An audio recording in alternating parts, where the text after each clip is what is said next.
আমেরিকাতে প্রতি বছর বিপুল সংখ্যক যেটা হয় ইমিগ্র্যান্ট ভিসা অ্যাপ্রুভ করা হয় এবং সেই ইমিগ্র্যান্ট ভিসার বিভিন্ন রকম ক্যাটেগরি আছে আপনারা জানেন।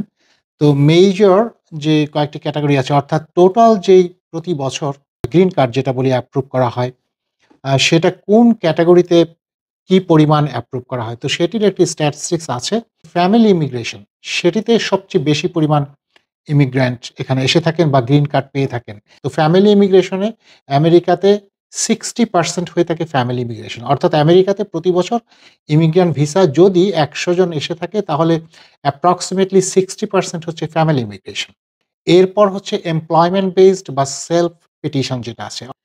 যদি আমেরিকাতে ইমিগ্র্যান্ট আ গ্রিন কার্ড প্রতি বছর ১০০ জন দেওয়া হয় তাহলে ২৫ জন হচ্ছে এই সেলফ পিটিশন আ অথবা যেটাকে আমরা বলি এমপ্লয়মেন্ট বেসড ইমিগ্রেশন।